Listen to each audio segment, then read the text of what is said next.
ఇలాంటి వాళ్ళకి ఈరోజు ఓటేయమని అడిగితే వాళ్ళు అడుగుతారు, ఎందుకంటే వాళ్ళకి దోపిడీ అలవాటు పడ్డది. ఏ రూపాయి కూడా ఇసుక వదలే, గాలి వదలే, నీరు వదలే, ఇండ్లు వదలే, ఏది వదలే. లాస్ట్కు భార్యాభర్తలు మాట్లాడుకునే టెలిఫోన్ సంభాషణలు కూడా వదలలే వాళ్ళ పైశాచిక ఆనందానికి. ఇదొక మానసిక రోగం, జబ్బు. ఇప్పుడు వీళ్ళు వచ్చి ప్రతిపక్షాలను, జడ్జులను, జర్నలిస్టులను, సినిమా తారల్ని, భార్యాభర్తల్ని ఎవరిని వదలలే వీళ్ళ పైశాచిక ఆనందంగాని. ఒక మానసిక రోగంతో, ఒక ఉన్మాదంతో టెలిఫోన్ ట్యాపింగ్ను అడ్డం పెట్టుకొని వ్యాపారస్తుల ఫోన్లు ట్యాపింగ్ చేసి వాళ్ళని బెదిరించి 100 కోట్ల రూపాయల ఎలక్టోరల్ బాండ్స్, 100 ఎకరాల భూములు రాయించుకున్నారని విచారణల విస్తుపోయే విషయాలు బయటకు వచ్చినాయి. అసలు ఈ చేసిన తప్పిదాలకు పోలీసు అధికారులు నేరగాళ్ళని పట్టుకొచ్చినప్పుడు సిగ్గయ్య నేరగాళ్ళ ముఖానికి నల్ల ముసుగేసుకొని వస్తారు, కండ్లకు మాత్రం ఇట్లా బొక్కలు పెట్టి. అది పోలీసులు వేయరు, వాళ్ళే వేసుకుంటారు. ముఖాన్ని సమాజానికి చూపించక రేపు మళ్ళీ బజార్లో పోయినప్పుడు ప్రజలు చీదరిస్తారు, కొడతారు అని చెప్పి ముసుగు తోడుకొని వస్తారు. విచారణకు పిలిచినప్పుడు అట్లా ముసుగు తోడుకొని పోకుండా ఏదో పెద్ద యుద్ధం చేసి దేశాన్ని గెలిచినట్టు చేతులు ఊపుకుంటా. అసలు ఎంత బరితెగింపు, మాటలు, చేతలు, వికారపు ఆలోచనలు.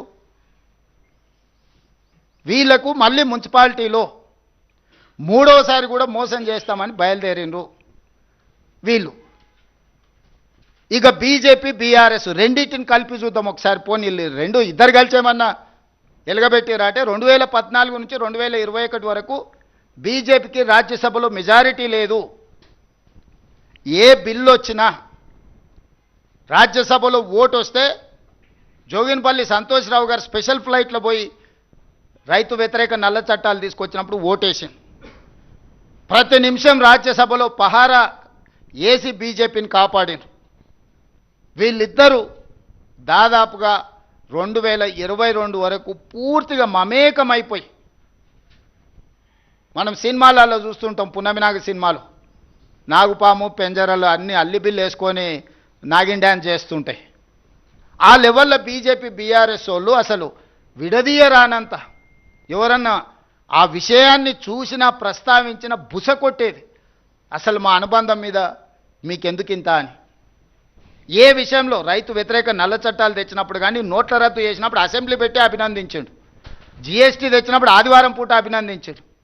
ఏ చట్టం నరేంద్ర మోడీ గారు తీసుకొచ్చిన ప్రజలకు వ్యతిరేకంగా, నోట్ల రద్దునైతే అద్భుతమైన అసెంబ్లీలోనే వారు కీర్తించారు.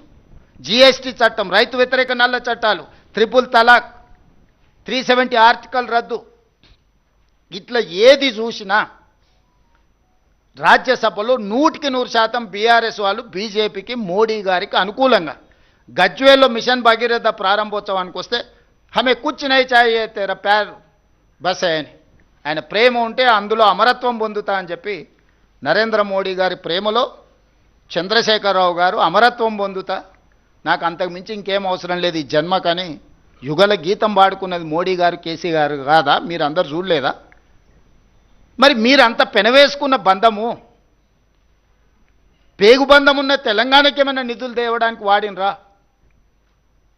ఈరోజు కూడా మేము ఇచ్చిన కాళేశ్వరం ఏటీఎంగా మార్చుకున్నారు, 1000 కోట్ల రూపాయల అవినీతి జరిగిందని మోడీ గారి నుంచి అమిత్ షా వరకు చెప్పిండ్రు. కిషన్ రెడ్డి గారైతే ఒక అడుగు ముందుకేసి అసలు కాళేశ్వరం కేసు సిబిఐకి అండి 48 గంటలలో వాళ్ళని అరెస్ట్ చేసి లోపల పెడతా, నీతో చేతనైతలేదా రేవంత్ రెడ్డి గారు అన్నారు. ఓయబ్బ కిషన్ రెడ్డి పైల్వాన్ బయలుదేరండి, ఏదో అయ్యేటట్టు ఉంది, 6 ప్యాక్ ఉన్నది సార్, మొత్తం ఒక గుద్దుకే ఖతం చేసేటట్టు అని చెప్పి, ఓకే సార్ మంచిది, నువ్వు బలవంతుడి కానీ అని ఇచ్చిన 6 నెలలు అయింది. ఎక్కడుందే ఫార్ములా? ఈ రేస్ ఈడీ దగ్గర ఉంది, ఎక్కడుందే? ఎందుకు ఈడీ వాళ్ళు కేటీఆర్ని అరెస్ట్ చేస్తలేరు? ఎందుకు హరీష్ని కేసీఆర్ని సిబిఐ విచారణ కన్నా పిలుస్తలేదు? అంటే ఇన్నాళ్ళు మీరు సహకరించిన సహకారానికి తిరిగి వాళ్ళు ఇది క్విట్ ప్రోకో కాదా? మీ ఒప్పందం అనుబంధం ఒక్కటి కాదా? వీళ్ళ అనుబంధం ఏ రకంగా ఉందో ప్రజలు గమనిస్తలేరా? వీళ్ళు గమనించడం లేదని వీళ్ళు అనుకుంటే పిల్లి కళ్ళు మూసుకొని పాలు తాగితే పిల్లి అనుకుంటుండొచ్చు పిల్లి ఎవరిని చూస్తలేదు, కానీ పిల్లిని ఎవరు చూస్తలేరు అనుకుంటే ఎట్లా కుదురుద్ది?